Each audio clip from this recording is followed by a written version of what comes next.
Welcome back to Selling Your Business with David King. I'm David King, and I'm the author of Selling Your Business Begin with the End in Mind, and it's available on Amazon. Today, we are joined by Barnaby Wynter. Barnaby, welcome. David, pleasure to be with you here today. Barnaby is the founder of Brand Bucket Company. Barnaby is a speaker and an author and a practitioner in the area of brand development. So he's going to help us in this area, building the value of a business enterprise through brand development. Barnaby, I understand you're a big fan of Chelsea football and fossils. Those are both true. They are not made up at all. And in fact, we've just ended the soccer season, as you call it. The football season here in the UK last Saturday, and my team came fourth, which is a lot higher than we anticipated at the beginning of the season. And we have an FA Cup final to look forward to very soon as well. So very excited about that as well. So even though we are not allowed to go and see our team, it's still very exciting to watch them on television. And the fossil thing, well, that's another story. Well, we're hoping we get our American football up and running here soon as well. Yeah, a lot of American players come over to you after they sort of get to the tail end of their careers. Right. Come for the money. Yeah. So tell us about your career. You've completed university and got into marketing and brand development. Why don't you? Yeah, so I did psychology as a degree, and then I did a postgraduate diploma in advertising and also one in marketing at the same time. And then I moved into the advertising world, primarily because that was the lead discipline in the marketing toolbox at the time. And I started at a relatively small agency in central London. Was there 18 months, having launched worked on Saab and Fiat, and went to work for Ogilvy and Mather, one of the world's largest advertising agencies, to relaunch the Ford Sierra and the Granada, and then moved on through Argos, a catalogue retailer here in the UK, and Lipton Iced Tea worldwide. And then from there, went through a series of agencies on a fast-track career before becoming the youngest managing director of a top 200 advertising agency in 1999. And there I launched and worked with a number of American firms, but E-Trade being the main one. We'd helped them get to 3 million customers in the US, and then decided to come to Europe and use us as an agency. So that was great news. So I was brought in to do that primarily. Bought that company in 2001, just 8 weeks before September the 11th. And of course, the impact of people flying airplanes into those buildings in New York was profound for all of us, and certainly impacted my business. So in 2002, we gathered everyone together and said, okay, what do we do next? And we decided to come up with a formula for marketing success, because really we were sitting there as practitioners thinking not a lot is working anymore. Advertising is not really working in the way it used to, and broadcast is certainly not working. And this online thing hasn't quite taken a hold yet and isn't really working well for people, and exhibitions don't work and direct marketing doesn't work. So we decided to come up with a formula for marketing success. So 25 of us embarked on a 6-month journey to do just that. That job was completed 7 years later, in late 2008, 2009, by which time it became obvious, and with another recession at our doorstep, that I should move the formula for marketing success that we developed to the cloud. So we spent a year moving out of effectively a very large office in central London, getting cloud-based, and in 2010 I went out on my own.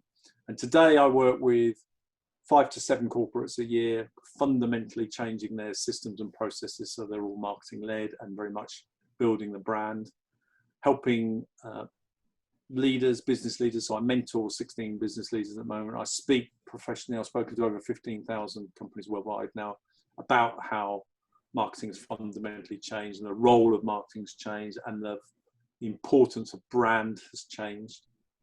And I write books, as you said, and just generally having a great life at the moment.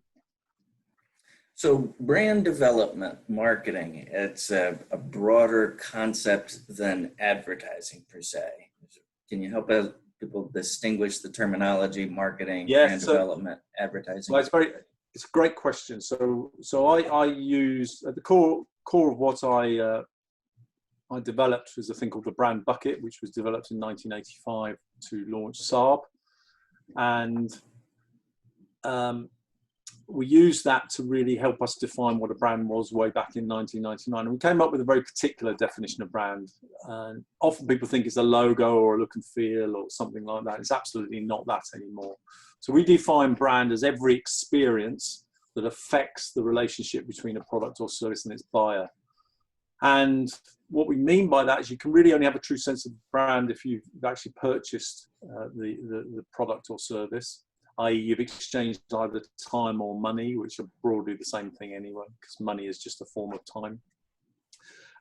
But the key thing about business is you're trying to create relationships, and relationships that are perceived by the buyer to be worth more than their relationship with the money they have in their pocket. And if you can do that and create every experience so that it portrays this sense of a relationship that's worth more than the money in people's pocket, then people will give you the money in their pocket in exchange for your product or service. And marketing, so that's the definition of brand, and marketing is the discipline of creating all of the experiences that affect the relationship between a product or service and its buyer. Understood. Now, is there a key point in the growth of a business when it's optimal to have a brand development consultation, to a project, to come in and at the right time build the brand? Yeah, at this stage, the reality is that you should be having that conversation right at the beginning of a business. The challenge you've got is, of course, that if a brand is defined by the number of commercial relationships you've got, then you probably don't have any at the beginning when you start a business, and therefore probably don't have very much money. So what tends to happen in the business life cycle is that people, they go through an investment mode, they eventually then self-fund by starting to sell things, then eventually they break even, and at that point they continue on through the growth curve and effectively start to plateau out, at which point they probably got what's construed as a lifestyle business. Even then, they're probably the dominant force. The founders, the product, the service are probably the dominant force in selling itself. It's not selling itself at that point. So if you've got a shop or you've got a particular product, it's probably ought to be selling itself. But there's a limitation to the amount of growth you can get from that. And then for some businesses, and in the UK, it's only about 1 in 1,700 businesses, they recognize they've built a system and process that has scalability attached to it. And the point at which you need to scale, that's when you really need a brand, because you as a business owner or a leadership team or a board can't get out and make every relationship happen. So what you therefore need is the brand to do all the heavy lifting on the relationship building. And that's the key point when you need a brand. So as you turn the curve and then really start to go for exponential growth, that's when you absolutely need a brand. Clearly, if you've built one from the beginning, that job is a little bit easier. But my experience has been that you can get away without a true brand, in the sense up until the point where you're looking for scalability. Of course, then if you're heading towards exit, then you need the brand, because the whole essence of exit is you are going to leave the business, ideally with a bit of cash and the opportunity to do something else with your life. But so therefore you have to leave something behind, and the thing you leave behind is your brand. Sure, you leave the operations, the products and services, but the thing that investors are looking for, what's your traction with the marketplace? Where are your commercialized relationships coming from? Because that's the thing that they're going to grow and make money from. And how do founders who reach this point of scalability and need to make an investment in their brand, how does it typically come to their attention? What makes them have this realization that they need to invest in their brand? I think, and it certainly was my own personal experience and from observation, what happens is you find that you have this sense of busy fool about you. You're getting busier, you're working harder, you're probably even selling more products and services, but your profitability isn't really shifting, and you're getting progressively more exhausted. and you're putting in, I got to a stage where I was easily putting in 17 hours a day in my business, and it really wasn't growing in terms of profitability. It was growing in size, it was growing in number of clients, it was growing in many aspects, but it wasn't growing in profitability. And that's the time when you sit there and think, actually, I've got to think differently. I've got to find the machine that's going to help drive the growth without me having to work more hours, because you've linked yourself with the systems and processes. So you've got to exit yourself from the systems and process in Michael Gerber style, and you've got to exit from that. And the legacy that you leave behind has got to be the brand to keep your value set going forward. Got to have a brand, got to have something that you're leaving. The business has got to be able to thrive without the founders. Can you describe for us the process, the brand bucket process of brand development? Sure. Thank you for asking. I mean, so at a very simple level, if you take the premise that a business is a series of commercialized relationships, the first thing you absolutely must do is define the key constituent elements of that relationship. So the very first thing you must absolutely do is come up with a value proposition for your business. And when I talk about a value proposition, I don't mean a set of fancy words that a marketing consultant has written for you and it's been nicely crafted and you frame it and put it in the front page of the annual report and stick it in a frame on the boardroom and never look at it. What I'm talking about is really defining 4 sets of values, which all begin with B, funnily enough. And the first set of values you've got to do is you've got to define your behavioral style. What's your style of doing business? Because it is very unusual to have anything that's unique. In fact, the concept of the USP we found died in 1995, and there is no such thing as a USP anymore. So anybody who talks about that is misguided. And that, I mean by that, a unique selling point or a unique selling proposition. They don't exist anymore. So you've got to have a unique style, because you're probably selling something that's broadly similar to what other people are offering. The second set of values you've got to define are what are your benefits. So how do you benefit people? Now, business founders are brilliant at communicating the features of their business. You would only have to look at your own website to realize that it's covered in features. But actually, I, as a buyer, I'm looking to understand what you're going to do for me. So you have to communicate benefits. And that's another set of values. The third set of values, and I kind of ties in with the title of this podcast, is you've got to begin with the end in mind, the Stephen Covey thing, which is, and to do that, you ought to define what you want people to believe about your business after they've interacted with you. Because what happens then is when you're creating marketing, you can judge whether anything that you're producing is going to drive the value set that you want your buyers to have. And finally, the final B is what you want to be famous for, a set of values, which really combines all of the things I'm talking about. So that's your value proposition, what your behavioral style is, what your benefit hierarchy is, what you want people to believe about you, and ultimately what you want to be famous for. So that's one part of the relationship. The second part of the relationship is in who you are targeting. And again, there is a tool that I was taught when I first came into the industry 30 odd years ago, was demographics. Now, demographics is a bit of a fraud. It's a pie that broadcast media slice up and tell you you're buying this slice of pie. They don't actually tell you you're buying the whole pie and you're going to waste most of your money on 80% of people who are never going to buy from you. You're just going to buy the slice of pie. The reality is, and people are still using that today. If you sign up for anything, it'll ask you what your name is, your age, your postcode, or your zip code. It'll ask you what your disposable income, and then that's a demographic profile. It's absolutely useless in a modern day, because what you really want to target is people's value set. What's their mindset? What's their attitude? So we use psychographic profiling as our profiling tool. So what you need to do is create a psychographic profile of your ideal prospect, how they think, how they feel, what they believe in, what their experience is of your particular sector, your particular product, your particular service, what they're looking for, what they're seeking to achieve, what kind of life they want to lead. That's a profile you have to design, because now it's a journey. It's a journey of getting the value set of your ideal prospect to buy into the value set of your business. We buy from people we like. So that's going to be a very simple thing to do. You've got a value set. So you create your market. And then I use a methodology called the brand bucket. It was created for Saab in 1985. It's been used on over 4,700 brands worldwide. I bought that methodology in 2001 as part of the agency package that I bought.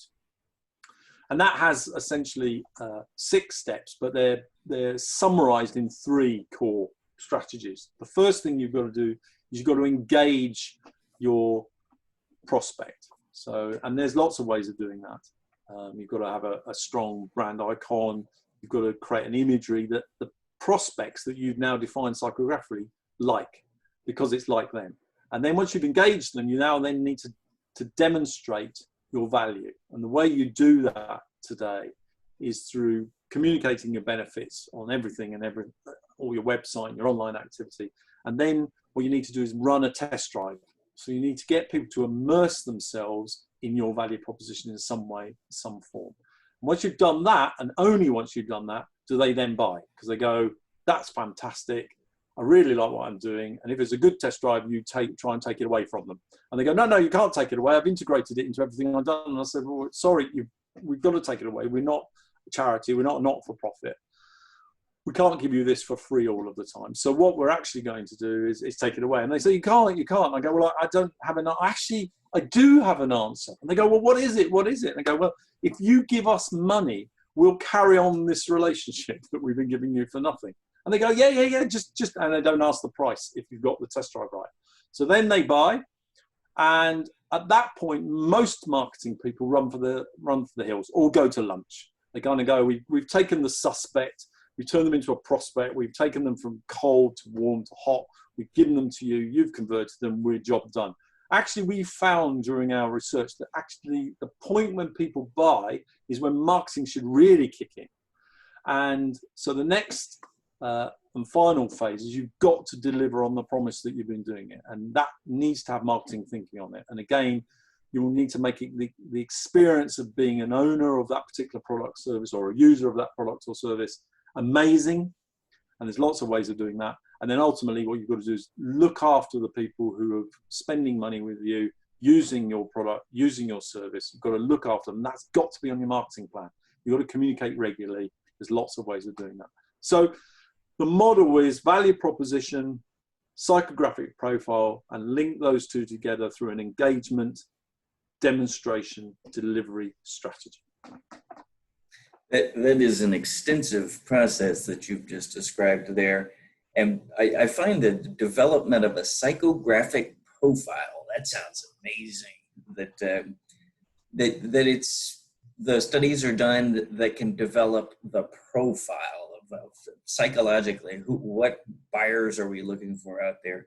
And then to be able to target those individuals. Tell me a little bit more about that. How do you develop this psychographic profile? Okay, so I'm afraid I'm going to have to let you into a little secret. It's not quite as difficult as you think. So good. I will tell you how to do it, to be fair, because there is an art to it. But so this is something we did in the advertising world often for our creatives.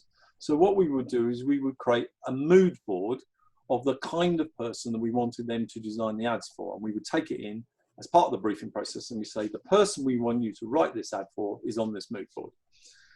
Now, what the research, when we were researching this between 2002 and 2008, we discovered that of course we buy from people we like, David. That's an obvious thing, but we found an extra dimension to that was a direct result of the digital economy, the knowledge economy, and the fact that there was so much choice. And we found that people not only buy from people they like, they buy from people who are like them. So in other words, if you go into a marketplace and there are 4 providers of broadly the same product or service, the one you're most likely to buy from is the one that's kind of how you see yourself. So what we do is we go into organizations and we get the people in the organization to describe who they would absolutely love to work with. And it's a very simple process. We just get them to get a pile of magazines and cut out all the words and pictures and stick them up on a sheet of paper of people they would love to work with. And it's an astonishing thing when you do it across an organization, because you suddenly find this commonality of pictures and words that appear. even though it's from entirely different magazines. Takes about an hour. And what you then do is ask people to describe the montage. And they say, well, we want them to be adventurous, or we want them to be outdoorsy, or we want them to love crafting, or we love expensive things, or they love fruity things, or something. It's amazing. And what happens is if you then combine all of those, and there is a bit of a skill to that, I appreciate. If you combine all of those profiles from inside into one profile, then what happens is if you then make that the people you attract, when they get to the organization, they go, I really like you because you're like me. Because what you've actually done is you've created a profile that's like the people who work there, that make up the culture, the essence, and actually are designing the whole experience from a business point of view. It's a fascinating dimension. And we many years ago, we threw it into a 3-day masterclass where we did all this as a filler. And at the end of it, when people wrote the report, they said the best part of that was doing the understanding who we really want to attract to our party, our business party. It was fascinating. So that became part of the formula. Now, once you've got one, of course, once you know the type of person, you can then use your marketing in a very particular way. You can use it as a don't talk to me tool. Because if, for example, let's pick something. If, for example, people are adventurous and outdoorsy, right?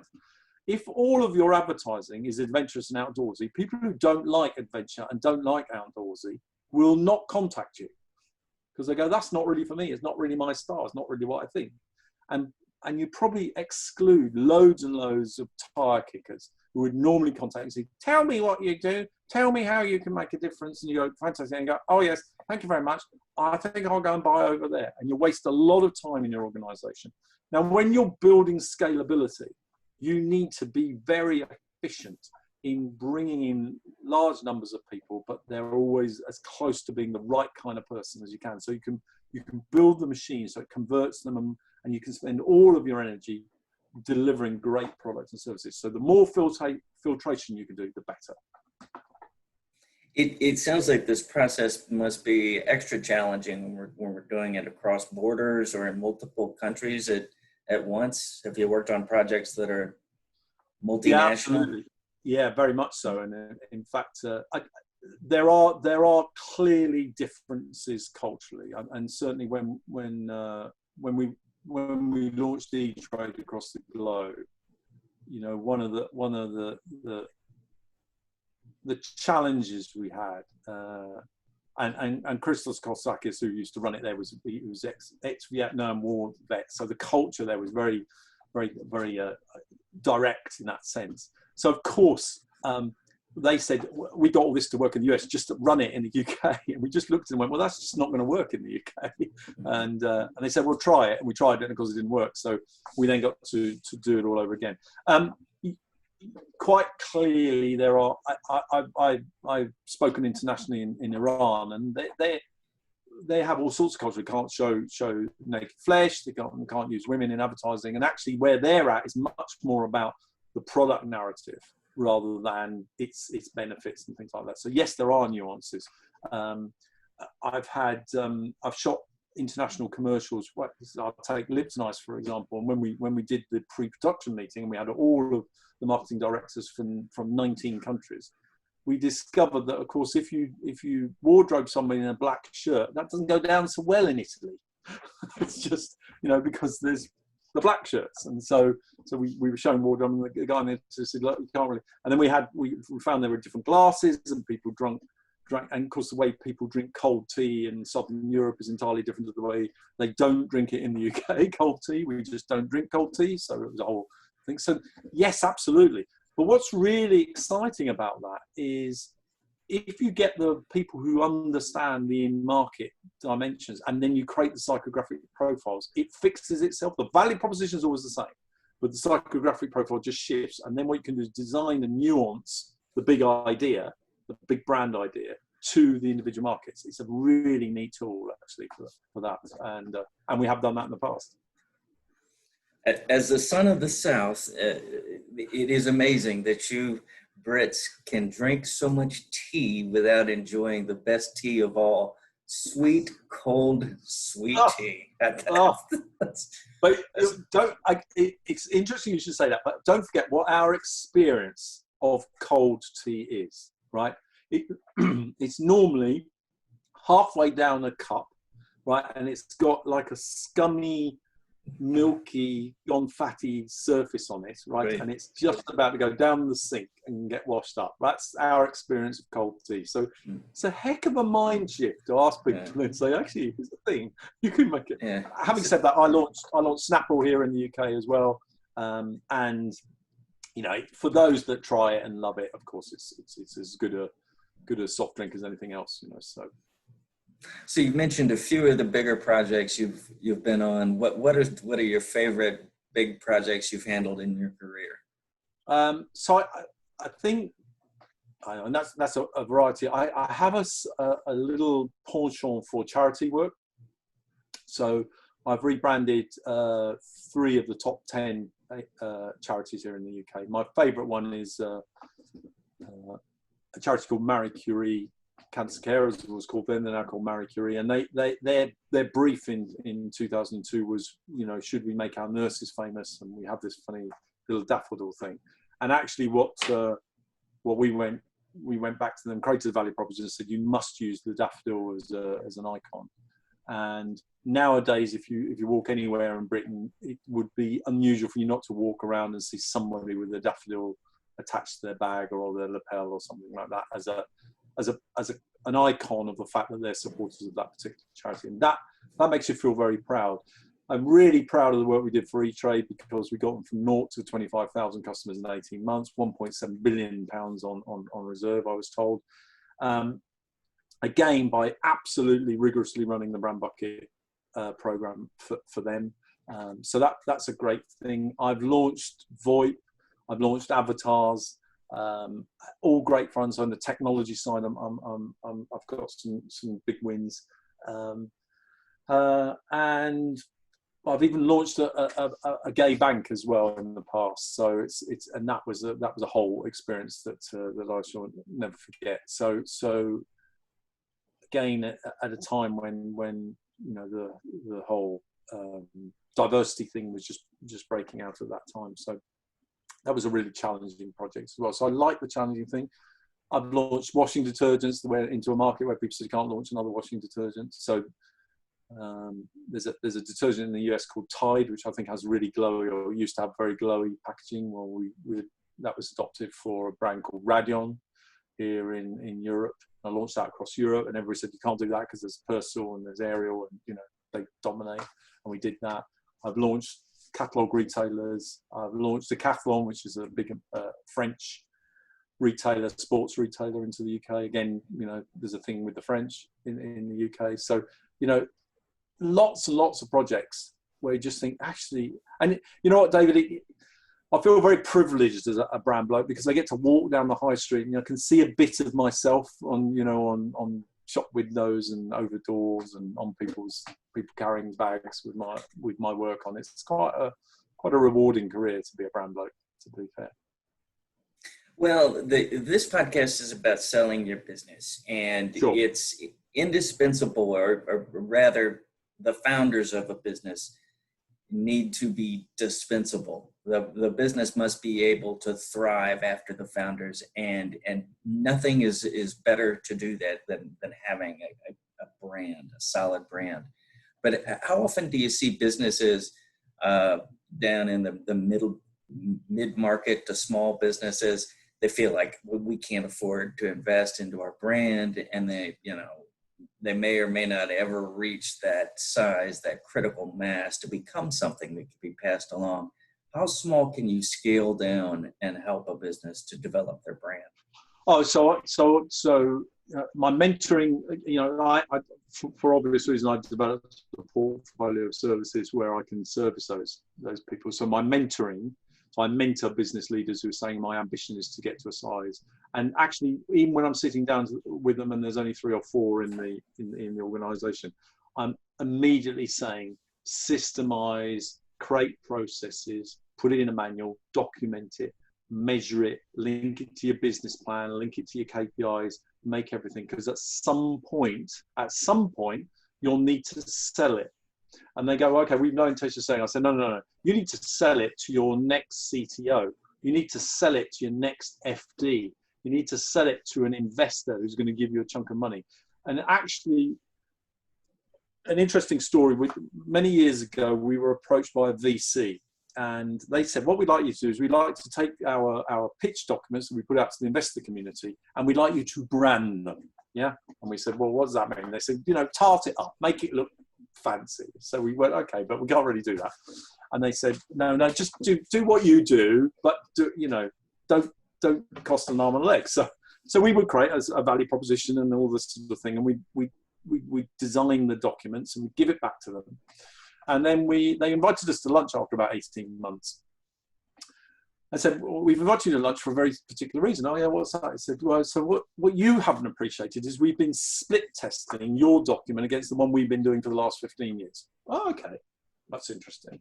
And we've discovered that we are getting 4 times more investors using your document and releasing 50% less equity for the deals because of your document compared to the one we've been using. And what we'd like you to do is do all of our proposals.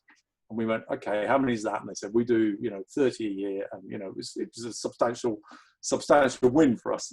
It was just prior to the 2009 recession. So we never got any. By the time we come out of that, I'd moved on and cloud-based myself. So there is absolute evidence that even at the small scale, even at the growth scale, if you can tell the story via a brand rather than via a very engaging founder, you're much more likely to get investment. You're much more likely to get a buyer because they're buying something. And actually a brand, until people realize a brand is an asset of the business, a core asset.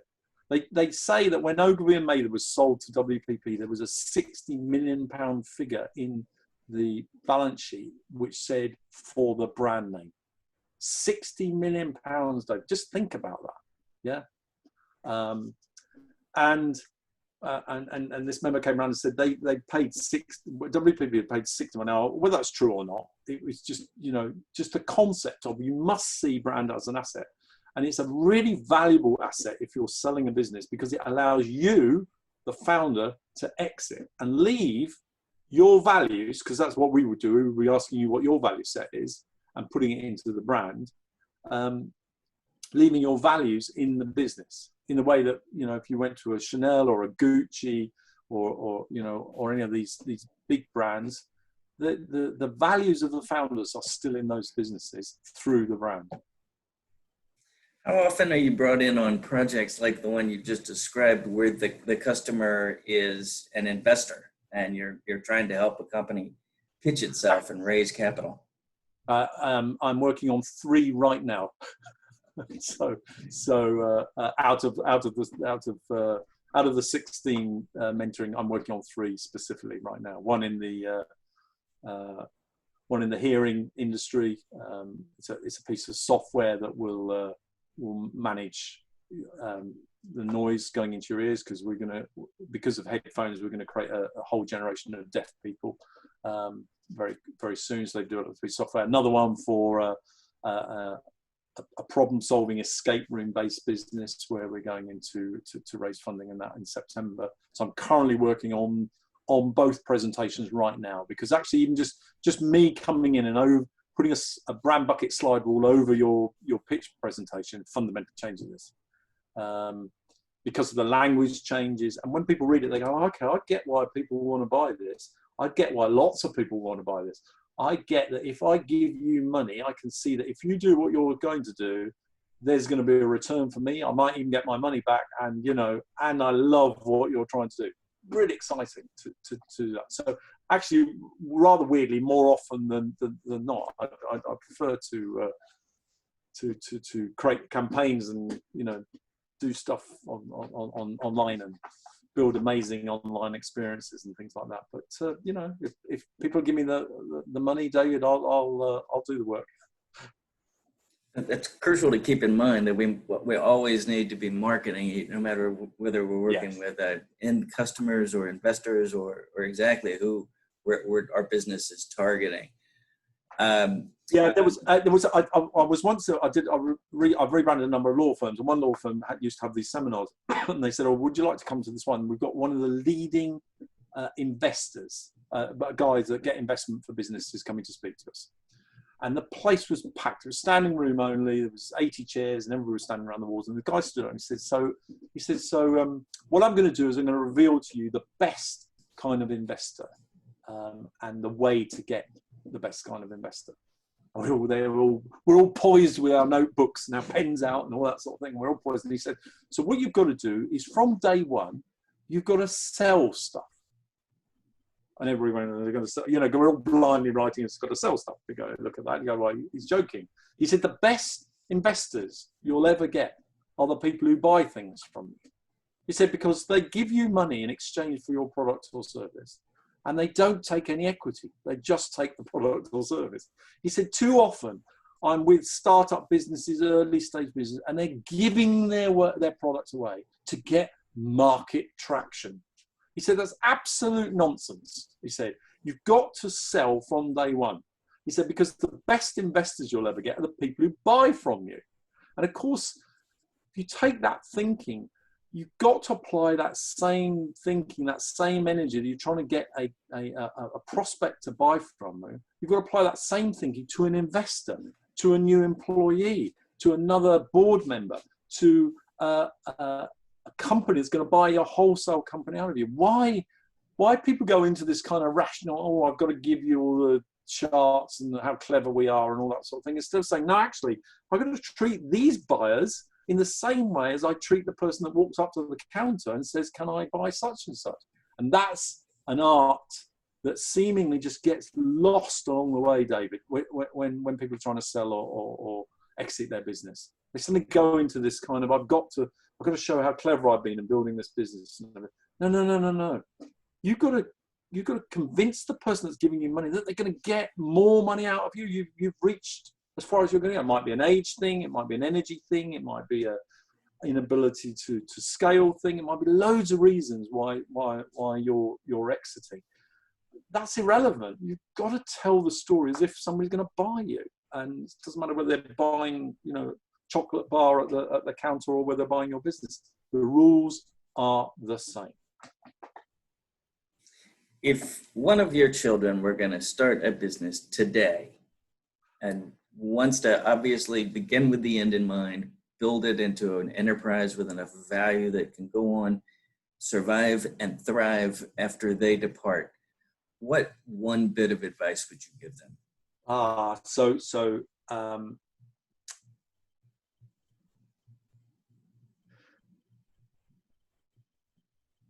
All business propositions are a journey. And it is an imperative that they start out with a clear destination and they focus on that destination and that destination alone. I am entirely taken by Kennedy announcing in 1961 that America was going to put man on the moon by 1969. Or by the end of the decade, and in 62 he's walking around Kennedy Space Center and he engages with the janitor of one of these things and says, what do you do? And the janitor says, I put man on the moon. There's a big plinth in the White House of this particular conversation. In fact, if you look on the internet, there's a picture of Obama shaking hands with the janitor in front of this story. The destination was clear. We are going to put man on the moon by the end of the decade. Right? And I would give my children the advice that they must define the destination. And then obviously start with where they're starting, because what I often find with businesses is they just start a business and some hit pay dirt and start to grow and they get really big and then they sell. But most struggle because they're not working towards a destination, so they can't judge. They can't judge whether what they're actually doing, the system or the process that they're building, is going to get them to the destination. So I would want my children to say, okay, and I in my methodology, I have a one number, which is I get business owners to sit down and tell me how much money they would like in the bank in 5 years' time. And then they say, so they might say, well, I'd like $5 million. Great, okay. And what are you selling at the moment? I'm selling nothing. Okay, so what are you planning on selling? I'm going to sell these items at $1 a piece, and I'm going to do, and I'm going to make a 5 cent net profit in it. You go, okay, you're going to, the machine you've got to build to sell enough of those to get your 5 million is massive. Can you do that? And they go, okay, no, I don't want to do that. Okay, so, and I sit with business and I move them from selling time for money to programs for $50,000 for $100,000. And do you know what? If they sell 5 in a year, and all of the energy and all of the effort goes into telling that story and building relationships with people who will spend 100K with them, and they sell it 5 times in a year, they've got themselves a $500,000 business. I'm not into this be a millionaire stuff and stuff. I just go, okay, what's the process of doing that? What's the process? So I would sit with my children and say, okay, what's the destination? What's going to be the outcome? If you do this for 5 years, what's your outcome? And if they can't tell me, I say, until you can tell me that, we can't say, where are we right now? What do we have to do? What do we have to build? How do we get the rockets to go into space? How do we get to the moon? How do we find a way of taking off the rocket and getting another little machine down onto the moon and landing and stuff like that? On a complete aside, I don't know if you get For All Mankind on Apple TV. It's a series about the fact that the Russians get to land on the moon first, and it completely messes up the whole American psyche. It is fascinating. I haven't seen it. I've heard of it. Such a great. I've been completely locked into it. I'm a small boy with pictures and Apollo rockets models in my bedroom. I always was. So I absolutely loved it. But it's all about how it starts with first landing on the moon, and it turns out to be a Russian. And of course, America is in tailspin from that point on, and the whole series is about the impact on the American psyche that they weren't the first to get to the moon, because it undermined the whole destination piece. It's fascinating. So that would be my advice. I will definitely check out that show, that program. For All Mankind on Apple TV. Yeah. You'll absolutely love it. Okay. Well, Barnaby, I am grateful for all the modern technology that allows me to bottle up a bit of your spoken wisdom here today. Where are you going to be speaking again next? So unfortunately, as a professional speaker, our industry has been decimated by the COVID pandemic. So there are no live events at this moment in time. So in reality, if you were to type in Barnaby Wynter into Google, WYNTER, you'll see my name pop up at various online events, which people are marketing. I've got a couple of conferences coming up in the autumn now. I've been doing a lot of networks. I've done a few, but they're all predominantly UK based, to be honest, Dave. So I haven't at this moment in time. I'm actually in conversation with the trade body here in the UK, the government trade people, to get me out internationally, and America's certainly on the list for that.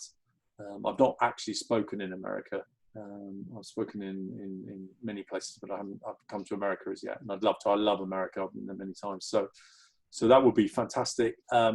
So just check me out online and see if you can pick things up. There are,